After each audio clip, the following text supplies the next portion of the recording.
మొదటి స్థానము లేదా రెండవ స్థానంలో ఈ 10 సంవత్సరాలు రైతు ఆత్మహత్యలల్ల ఎప్పటికప్పుడు మొదటి 2 స్థానాలలోనే తెలంగాణ రాష్ట్రం ఉంది. 8,000 చిల్లర రైతులు ఆత్మహత్యలు చేసుకున్నారని ఎన్సీఆర్బీ లెక్కలు చెప్తున్నాయి అధ్యక్ష. రాష్ట్ర ప్రభుత్వమే రైతు బీమా పథకం తెచ్చినము అని గొప్పగా చెప్పుకున్నారు అధ్యక్ష. రైతు బీమా పథకంలో సార్ నేను చెప్పకముందే ఎందుకు లేస్తున్నారు సార్ వాళ్ళు? ఎందుకా ఉలికిపాటు సార్? ఎందుకా ఉలికిపాటు?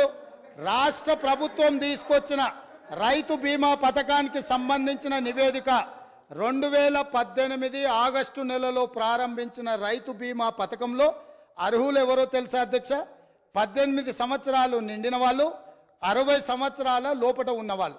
ఎంతమంది రైతులు చచ్చిపోయినారో తెలుసా అధ్యక్ష? వీళ్ళ లెక్కల ప్రకారము నెంబర్ ఆఫ్ క్లెయిమ్స్ వచ్చేసి, నెంబర్ ఆఫ్ డెత్స్ వచ్చేసి 1,21,965. ఇప్పటి వరకు వాళ్ళకు వచ్చింది 1,19,081. అంటే 2018 నుంచి 2023 ఆగస్టు నెల వరకు 1,21,000 మంది రైతులు చచ్చిపోయినరు. ఏ వయసు ఉన్న వాళ్ళు? 18 సంవత్సరాలు పైబడిన వాళ్ళు, 60 సంవత్సరాల లోపల ఉన్నవాళ్ళు. అంటే ఇవి ప్రభుత్వం చేసిన హత్యలు కాదా అని నేను అడుగుతున్నా అధ్యక్ష. ఇదా రైతు ప్రభుత్వం? 8,000 పైచిలకు రైతు ఆత్మహత్యలు జరిగినాయి అని ఎన్సీఆర్బీ నివేదిక. అదేవిధంగా ఈరోజు ఈ రకమైన రైతు ప్రభుత్వము, ఇది రైతు ప్రభుత్వమా? ఈ ప్రభుత్వంలో లక్షల మంది చచ్చిపోతుంటే రైతు ఎందుకు చచ్చిపోతాడు అధ్యక్ష? రైతు బ్రతికుండడానికి సహకరించాలి ప్రభుత్వం. రైతు బ్రతికుండడానికి ఏ రకంగా ఆదుకోవాలనో ప్రణాళికలు ఉండాలి. రైతు వేసిన ఇత్తనాలకు, ఎరువులకు, పంటకు రైతు బీమా పథకం పెడితే అకాల వర్షాలతోనో, కరువుతోనో, కాటకాలతోనో, చీడ పురుగులతోనో పంట నష్టం జరిగితే రైతు బీమా పథకం ఉంటే రైతు పెట్టిన పెట్టుబడి, పటాన్ల దగ్గరలో తెచ్చిన అప్పులు కట్టుకోవడానికి రైతు బీమా పథకము ఉండి, ఆ నష్టపోయిన పంటకు రైతు పంటల బీమా పథకాన్ని పెట్టుంటే రైతులు చచ్చిపోయి ఉండేవాళ్ళు కాదు, రైతులు ఆత్మహత్యలు చేసుకొని ఉండేవాళ్ళు కాదు. కానీ ఆనాటి ప్రభుత్వంలో రైతుకు రాష్ట్ర ప్రభుత్వం నుంచి ఆ కుటుంబానికి సహాయం అందాలంటే రైతు చనిపోతే తప్ప 5 లక్షల రూపాయలు ఇవ్వమని రైతు చావుకు 5 లక్షలు వెలగట్టిన ఈ ప్రభుత్వం సిగ్గు లేకుండా ఇంకా మాట్లాడుతుందనంటే ఏం అర్థం చేసుకోవాలి అధ్యక్ష? ఇప్పటికైనా ఎప్పుడైనా రైతు పెట్టుబడికి రాష్ట్ర ప్రభుత్వం భరోసానివ్వాలి. రైతు పంటలకు బీమా పథకం ఉండాలి తప్ప, రైతు బతకడానికి ప్రభుత్వం నుంచి హామీ ఉండాలి తప్ప, చనిపోయిన తర్వాత నువ్వు ఏమిచ్చినా ఆ కుటుంబంలో చనిపోయిన వ్యక్తి తిరిగి వస్తాడా అని నేను అడుగుతున్నాను అధ్యక్ష. అదేవిధంగా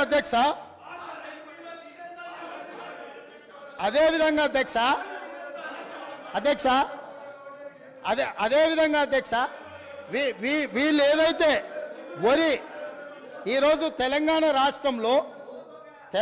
రాష్ట్రంలో ఇవాళ పసుపు పోయింది, చెరుకు పోయింది, కందులు పోయినాయి, మిరప పోయింది, పత్తి పోయింది, ఇట్లా ప్రత్యామ్నాయంగా సోయాబీన్ పోయింది. కమర్షియల్ క్రాప్లని ఈ తెలంగాణ రాష్ట్రము భూమి యొక్క నైసర్గిక స్వరూపము, ఎన్నో రకాల ప్రత్యామ్నాయ పంటలు పండించడానికి సారవంతమైన భూములు ఉన్నాయి. ఈ సారవంతమైన భూములలో వివిధ రకాల పంటలు పండించడానికి అవకాశం ఉన్నా ప్రభుత్వ సహకారం లేకపోవడం వల్ల, ప్రభుత్వం నిర్లక్ష్యం చేయడం వల్ల ఇవాళ చెరుకు పోయింది, సోయాబీన్ పోయింది, మొక్కజొన్న పోయింది, పసుపు పోయింది. ఇట్లాంటి పంటలన్నీ పోయి ఓన్లీ వరి పండించే పరిస్థితి వచ్చింది. వరి పండిస్తే ఒకనాడు కేసీఆర్ గొప్పగా వరి పంట అద్భుతం అన్నాడు. చివరికి వడ్లు కొనుగోలు చేయక, కొనుగోలు కేంద్రాలు తెరవక, కళ్ళాల మీద కుప్పలలో రైతులు చచ్చిపోతుంటే రైతులను ఆదుకోమని ప్రతిపక్షాలుగా మేమందరం ముఖ్యంగా మా మిత్రుడు కోమటిరెడ్డి వెంకటరెడ్డి గారు, మేము కాంగ్రెస్ పార్టీ శ్రేణులందరూ కళ్ళాల్లోకి కాంగ్రెస్ అని, వరి దీక్ష అని రైతులను ఆదుకోమని ప్రభుత్వం మీద ఒత్తిడి తీసుకొచ్చి దీక్షలు చేసి ఈ ప్రభుత్వం మెడలు ఉంచడానికి ప్రయత్నం చేసినప్పుడు ముఖ్యమంత్రి గారు ఆనాడు ఏమన్నారు? వరి వేసుకుంటే ఉరేసుకున్నట్టే, మీరు వరేయొద్దు అన్నాడు. నేను అడుగుతున్న అధ్యక్ష మీ ద్వారా ఈరోజు అక్కడ కూర్చున్న వాళ్ళను, ఆనాడు చెరుకు కానీ, పత్తి కానీ, మిర్చి కానీ, సోయాబీన్ కానీ, పసుపు కానీ, కందులు కానీ, మినుములు కానీ పండించకుండా, ఆ రైతులకు సహకారం అందించకుండా, ఆ రైతులను అందరినీ వరి పండించడానికి మళ్ళించి, వరి పండించినప్పుడు ఒరేస్తే ఉరేసుకున్నట్టే అని చెప్పిన ఈ ప్రభుత్వం, ఈ పార్టీ, ఈ నాయకుడు రైతులందరినీ ఒరేసుకోవద్దని చెప్పి ఈ ప్రబుద్ధుడు మాత్రం ఫామ్ హౌస్లో 150 ఎకరాలలో వరి పండించింది అధ్యక్ష. ఆ వివరాలు అన్నిటిని బయటపెట్టి అక్కడికి ప్రత్యక్షంగా ప్రజలకు చూపించడానికి పోతే పోలీసులను పెట్టి నిర్బంధించి అరెస్టులు చేసింది అధ్యక్ష. అది వాళ్ళ నిర్బంధ నిరంకుశ పాలన. వాళ్ళు రైతులందరినీ వరి వేసుకోవద్దు, వరి వేసుకుంటే ఉరేసుకున్నట్టు అని చెప్పి వాళ్ళ ఫామ్ హౌస్లో మాత్రం 150 ఎకరాలలో వరి పండించడం ద్వారా ఈ తెలంగాణ రైతాంగానికి ప్రభుత్వం ఏ సందేశాన్ని ఇవ్వదలుచుకున్నది? ఈరోజు ఏ మొహం పెట్టుకొని ఇక్కడికి వచ్చి మా కొత్తగా వచ్చిన ప్రభుత్వాన్ని ఏమీ చేయలేదని అప్పుడే నిలదీస్తున్నారో మీరు ఒక్కసారి ఆలోచన చేయండి అధ్యక్ష. అదేవిధంగా అధ్యక్ష, ఈరోజు కేంద్ర ప్రభుత్వం ఆనాటి ధరలు, కనీస మద్దతు ధర వరికి 1960 రూపాయలు ఉన్నప్పుడు రైతుల నుంచి దళారులు కావచ్చు, మిల్లర్లు కావచ్చు, లేకపోతే ప్రభుత్వంలో ఉన్న పెద్దల యొక్క కుమ్ముక్కుతోటి 1400కు 1500కే క్వింటాల్ కొంటున్నప్పుడు ఎసెన్షియల్ కమాడిటీ యాక్ట్ కింద పీడీ యాక్ట్ పెట్టి బొక్కలేయాల్సిన దళారులను వాళ్ళు అంటగాగి 1400కు 1500కు వరి అమ్ముకుంటున్న రైతులు ఆత్మహత్యలు చేసుకుంటుంటే ఈ ప్రభుత్వం ఆనాడు వీళ్ళు ఏం చేసిందో మీరు ఆలోచన చేయండి అధ్యక్ష. ఇదే కాదు, తడి పేరు మీద, తాలు పేరు మీద క్వింటాల్కు 10 కిలోలు తుట్టి తీసి రైతులను దోసుకుంటుంటే, అహర్నిశలు అహోరాత్రులు కష్టపడ్డ రైతు పండించిన వరిని దోపిడీ చేస్తుంటే, తుట్టి పేరు మీద, తాలు పేరు మీద తీస్తుంటే, ఒక్కరోజైనా ఈ ప్రభుత్వం ఆ రైతులకు జరుగుతున్న అన్యాయం మీద ఈ మంత్రులు ఎవరైనా క్షేత్రస్థాయిలో పర్యటన చేసి ఈ విధంగా దోపిడీ చేస్తున్న వాళ్ళని నిలదీయడానికి ప్రయత్నం చేసిందా అని నేను అడుగుతున్న అధ్యక్ష మీ ద్వారా. ఇదే కాదు, ఇవాళ నేను సూటిగా సవాలు విసురుతున్న ఈ ప్రతిపక్షానికి, పేద రైతులు పండించిన పంటకు 1960 రూపాయల కనీస మద్దతు ధర రాలేదు. కానీ ఫామ్ హౌస్లో పండించిన వడ్లకు 4250 రూపాయలకు క్వింటాల్ దాకా వాళ్ళు అమ్మిన రాలేదా? అక్కడ ఫామ్ హౌస్లో పండించిన వడ్లు బంగారమా? ఇవాళ ఎవరిచ్చిందో లెక్కలు చెప్తా, చెప్పమంటే ఆ పేరు కూడా చెప్తా. ఎవరిచ్చిందో, వాళ్ళకి చేరిన లబ్ధి ఏందో మీరు విచారణకు సిద్ధంగా ఉంటే ఇవాళ నేను విచారణకు ఆదేశిస్తా అధ్యక్ష.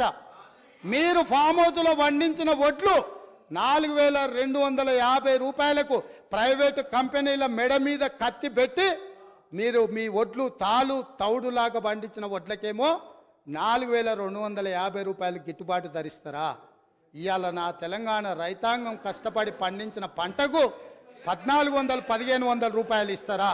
ఇదేనా మీరు రైతులకు ఇచ్చే సందేశం అని నేను అడుగుతున్నా. ఇదేనా మీరు రైతులను ఆదుకున్నది? ఇది ఇందుకేనా మీరు రైతులను రాజు చేసినామని చెప్తున్నారని నేను అడుగుతున్నా అధ్యక్ష. అదేవిధంగా అధ్యక్ష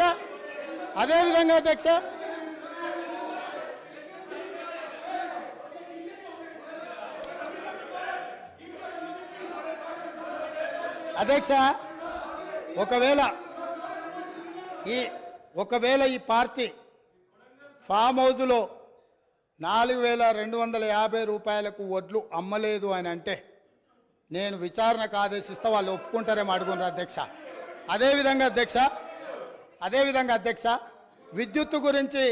విద్యుత్తు వినియోగం గురించి దేశంలోనే తెలంగాణ మొదటి స్థానాన్ని సాధించిందని పదే ప్రభుత్వం గొప్పలు చెప్పుకుంటుంది అధ్యక్ష. వినటోడు చెవిటోడు అయినా వినటోనికి ఇంతనైనా ఉండాలని చెవులు వేసుకొని వాళ్ళు చెప్పొచ్చు. విద్యుత్తు తలసరి వినియోగంలో తెలంగాణకు మొదటి స్థానం లేదు అధ్యక్ష. పచ్చి అబద్ధాలు చెప్పి బ్రతకాలని చూస్తున్నారు. అబద్ధాల పునాదుల మీద ఏర్పడ్డ పార్టీ, అబద్ధాల పునాదుల మీద అధికారంలోకి వచ్చిన పార్టీ, అబద్ధాల పునాదుల మీదనే పరిపాలన సాగించిన పార్టీ ఈరోజు ప్రతిపక్షంలో కూడా మళ్ళీ అబద్ధాలనే నమ్ముకొని అబద్ధాలనే ప్రాతిపదికన ఇంకా ప్రజల్ని మభ్యపెట్టాలనే ప్రయత్నం చేస్తున్నారు అధ్యక్ష. వాస్తవంగా కేంద్ర విద్యుత్ శాఖ ఆధ్వర్యంలోని సెంట్రల్ ఎలక్ట్రిసిటీ అథారిటీ వార్షిక నివేదిక 2023 ప్రకారము తెలంగాణ రాష్ట్రం విద్యుత్ తలసరి వినియోగంలో 10వ స్థానంలో ఉంది అధ్యక్ష. మొదటి స్థానానికి 10వ స్థానానికి ఎంత తేడా ఉంది అధ్యక్ష? ఇవాళ రాష్ట్రాలే కాదు, యూనియన్ టెరిటరీస్ కూడా ఒకవేళ చెప్పమంటే నేను చెప్తా అధ్యక్ష. మొట్టమొదటి దాద్రా అండ్ నగరీ హవేలీ 12,250 యూనిట్లతో మొదటి స్థానంలో ఉంటే డయ్యూ డామన్ 5,914 యూనిట్ల రెండవ స్థానంలో ఉంది అధ్యక్ష. రాష్ట్రాలను తీసుకుంటే గోవా, పంజాబ్, ఒడిశా, గుజరాత్, ఛత్తీస్గఢ్, హర్యానా, పుదుచ్చేరి తర్వాత తెలంగాణ రాష్ట్రం ఉంది అధ్యక్ష. తలసరి విద్యుత్ వినియోగంలో తెలంగాణ రాష్ట్రం మొదటి స్థానంలో లేదు, వాళ్ళు అబద్ధాలు చెప్పినట్టుగా. తలసరి విద్యుత్ వినియోగంలో 10వ స్థానంలో ఉంది. ఇప్పటికైనా అబద్ధాలు చెప్పడం మానాల్సిందిగా ఆ పక్ష సభ్యులకు చెప్తున్నా అధ్యక్ష. అదేవిధంగా అధ్యక్ష, ఈరోజు మేము నీళ్ళు ఇచ్చాం అని చెప్పుకుంటున్నారు అధ్యక్ష. 1 కోటి ఎకరాలకు నీళ్ళు ఇస్తే కాల ద్వారా నీళ్లు బారితే ఎక్కడైనా పంపు సెట్లు పెరుగుతాయి అధ్యక్ష? మీరు చెప్పండి. కాలువల ద్వారా మన పొలాలకి నీళ్లు ఒకవేళ రాష్ట్ర ప్రభుత్వం అందించి ఉంటే, కాలువల ద్వారా ప్రతి ఎకరాకు 1 కోటి ఎకరాలకు నీళ్లు వచ్చి ఉంటే, తెలంగాణ రాష్ట్రం ఏర్పడ్డప్పుడు దాదాపుగా వారి లెక్కల ప్రకారం 19 లక్షల పంపు సెట్లతో తెలంగాణ రాష్ట్రం ఏర్పడితే ఇవాళ 29 లక్షల పంపు సెట్లకు తెలంగాణ పెరిగిందంటే కాలువల ద్వారా నీళ్లు ఇచ్చినము, లక్షల కోట్ల రూపాయల ఖర్చు పెట్టినము, కాళేశ్వరంతో 1 కోటి ఎకరాలకు నీళ్లు ఇచ్చినామని చెప్పి వాళ్ళు కల్పిస్తున్న ప్రచారము శుద్ధ అబద్ధమన్న సంగతి మీ ద్వారా ఈరోజు తెలంగాణ ప్రజలకు చెప్పదలుచుకున్న అధ్యక్ష. నిజంగానే మీరెక్కడి నుంచి అయితే వచ్చిరో, నేను ఎక్కడి నుంచి అయితే వచ్చినో, మన కొడంగల్, తాండూరు, వికారాబాద్, పరిగి, చేవెళ్ల వరకు ప్రాణహిత చేవెళ్ల ప్రాజెక్టు పూర్తి చేసి 10 సంవత్సరాలలో మన ప్రాంతానికి చివరి ఎకరాకు నీళ్లు ఇచ్చుంటే బోరు మోటార్ల మీద, కాలిపోయే మోటార్ల మీద, పేలిపోయే ట్రాన్స్ఫార్మర్ల మీద, ఈ ప్రభుత్వం చెప్పే అబద్ధాల మీద మన ప్రాంత రైతులు బ్రతకాల్సిన అవసరం ఉండేనా అధ్యక్ష? ఆనాడు కృష్ణానది జలాలు, గోదావరి జలాల మీద చర్చ జరిగినప్పుడల్లా ఉమ్మడి రాష్ట్రంలో సమైక్య పాలనలో తెలంగాణ రాష్ట్రానికి వివక్ష సాగుతుంది, నా ప్రాంతం మీద దాడి జరుగుతుంది, నా ప్రాంతానికి రావాల్సిన నీళ్లు రావడం లేదు, మా నీళ్లు మాకు కావాలి అని ఆనాడు తెలంగాణ ప్రజలందరూ కొట్లాడినరు. ఆనాడు కారణం ఉంది కొట్లాడడానికి. ఎందుకంటే పాలకులు మనవాళ్ళు కాదు, వడ్డించేవాడు మనవాడు కాదు, వివక్ష చూయించి ఉండొచ్చు, మనకు అన్యాయం జరిగి ఉండొచ్చు అధ్యక్ష. ఆనాడు పోరాటం జరిగి ఉండొచ్చు. ఈరోజు నేను అడుగుతున్న జూన్ 2, 2014 నుంచి ఈనాటి వరకు తెలంగాణ రాష్ట్రానికి ముఖ్యమంత్రి ఉన్న వ్యక్తి ఈ తెలంగాణ బిడ్డ కాదా? ఈ వివక్ష ఎందుకు నా వికారాబాద్, నా కొడంగల్, నా చేవెళ్ళ, నా ప్రాంతం ఆనాడు నిర్మించి 10,000 కోట్ల రూపాయలు ఖర్చు పెట్టిన ప్రాణహిత చెవెళ్ళ ఎందుకు ఎగిరిపోయింది? ఇయాలటికి అదే ఎడారిగా ఈ కృష్ణానది జలాలు అందక ఎందుకు మనము వలసలు పోతున్నాము? ఈ వివక్ష కారణం వీళ్ళు కాదా అధ్యక్ష? లక్షల కోట్ల రూపాయలు ఖర్చు పెట్టి ఇవాళ తెలంగాణలో ఎవరి పాడైందరో ఈ తెలంగాణని పాడుకునే పరిస్థితి ఎందుకు వచ్చింది అధ్యక్ష? 10 సంవత్సరాల నాడు వివక్షతోటి ప్రాజెక్టులు పూర్తి కావడం లేదు. కల్వకుర్తి, భీమా, కోయిల్పాడు, నెట్టన్ సాగర్, ప్రాణహిత చేవెళ్ళ నుంచి మొదలు పెడితే దేవాదుల, శ్రీరామ్ సాగర్, ఇందిరా సాగర్, శ్రీరామ్ సాగర్లో కూడా వివక్ష జరిగిందని ఆనాడు సాగునీటి ప్రాజెక్టుల మీద మాట్లాడుకున్న మనం ఈ 10 సంవత్సరాలల్లా ఈ ప్రాజెక్టులు 100% పూర్తి ఎందుకు కాలేదు? ప్రాణహిత చేవెళ్ళ ప్రాంతానికి నీళ్ళు ఎందుకు రాలేదని మీ ద్వారా వాళ్ళని నిలదీస్తున్న అధ్యక్ష. ఎందుకు నా పాలమూరు రంగారెడ్డి ఎత్తిపోతల పథకం వివక్షకు లోనైంది? ఎందుకు ఇయాలటికి నా పాలమూరు ఎడారిగా మారింది? ఎందుకు ఇయాలటికి నా పాలమూరు నుంచి వలసలు పోతూనే ఉన్నాయి, వలసలు వెళ్ళే బస్సులు అక్కడే ఉన్నాయి?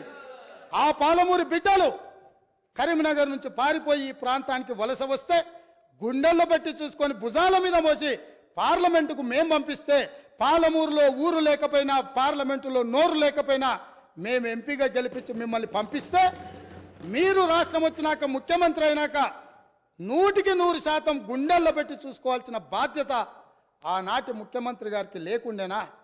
మా పాలమూరు బిడ్డలు చేసిన నేరమేంది? నీకు ఓట్లేసి ఎంపీగా గెలిపించడమేనా? నిన్ను నమ్మి ఆర్జీఎస్ ప్రాజెక్టు ఈ రోజుకు ఇప్పటికీ పూర్తి కాలేదు. ఎందుకు ఇప్పటికీ అలంపూరు ప్రాంతంలో మీరు టెంకాయలు కొట్టిన ప్రాజెక్టులు పూర్తి కాలేదని నేను అడుగుతున్నా అధ్యక్ష. ఎందుకు ఈ వివక్ష? ఎందుకు ఈ వివక్ష అని నేను అడుగుతున్నా.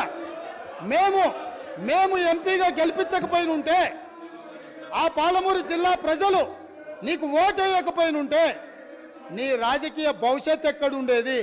ఇయాలను గొప్పలు చెప్పుకునే ఈ అవకాశం ఎక్కడుండేదని నేను అడుగుతున్నా అధ్యక్ష. అందుకే ఈరోజు పాలమూరు రంగారెడ్డి ఎత్తిపోతల పథకాన్ని జాతీయ ప్రాజెక్టుగా సాధించలేదు, రాష్ట్ర నిధులతో పూర్తి చేయలేదు. అందుకే ఈరోజు ప్రతిపక్షంలో ఉన్న మీకు మొట్టమొదట పాలమూరు జిల్లా ప్రజలు క్షమాపణ చెప్పి ఈ సభలో ప్రసంగాన్ని ప్రారంభించనుంటే నిజంగానే పాలమూరు ప్రజలు మిమ్మల్ని క్షమించి ఉండేవాళ్ళం. 2009-10లో కృష్ణానది ఉప్పొంగినప్పుడు, వరదలు వచ్చినప్పుడు, అలంపూరు ప్రాంతంలో కొట్టుకపోయినప్పుడు, అలంపూరు ప్రాంత ప్రజలకు మహబూబ్ నగర్ ఎంపీగా శాసనసభ ప్రతిపక్ష నాయకుడు కల్వకుంట్ల చంద్రశేఖరరావు గారు ఒక మాట ఇచ్చిండ్రు. ఈ ప్రాంతం నిండా మునిగిపోయింది, మీ ఇండ్లన్నీ కొట్టుకపోయినాయి, మీకు ప్రభుత్వం ఇండ్లు ఇప్పించకపోతే బంజారాహిల్స్ నందినగర్లో ఉన్న నా ఇల్లు అమ్మి మీకు ఇల్లు కట్టిస్తా అన్నాడు. మేము ఆయన ఇల్లు నమ్మి కట్టించమని మేము అడుగుతలేము అధ్యక్ష. కానీ ప్రభుత్వం వచ్చిన 10 ఏళ్లలో నువ్వు కట్టిస్తాన డబుల్ బెడ్రూమ్ ఇండ్లు ఆ అలంపూరు ప్రాంతంలో మునిగిపోయిన పేదలకు కట్టించి ఉంటే ఈరోజు నీకు ఇక్కడ నిలబడి మాట్లాడే అధికారము, అవకాశం ఉంటుండే. ఇవాళ అలంపూరు ప్రాంతంలో కనీసం ఆ ఇండ్లైనా కట్టించని పరిస్థితి ఈరోజు దాపరించింది. అదేవిధంగా మా పొన్నం ప్రభాకర్ గారు తెలుసు, మిడ్మానేరు ముంపు బాధితులకు కొన్ని సంవత్సరాలుగా వాళ్ళు పోరాటం చేస్తున్నారు, ఆరాట పడుతున్నారు. ఈ రాష్ట్రానికి ముఖ్యమంత్రి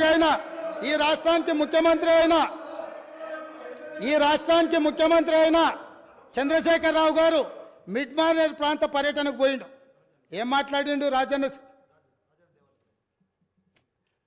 ఆ ప్రాజెక్టులకు అక్కడికి వెళ్ళి, నేను మీ ఊరు అల్లుడిని, మీరు మిడ్మానేర్లో ముంపు బాధితులు, మీ అల్లుడు ఈరోజు తెలంగాణ రాష్ట్రానికి ముఖ్యమంత్రి అయిండు, మీకు అందరికీ న్యాయం చేస్తా, మీకు R&R ప్యాకేజ్ ఇస్తా, మీకు ఇండ్లు కట్టిస్తాని స్వయంగా తెలంగాణ రాష్ట్ర ముఖ్యమంత్రిగా ఆనాడు చంద్రశేఖరరావు గారు అక్కడికి వెళ్ళి మాట ఇచ్చిండ్రు.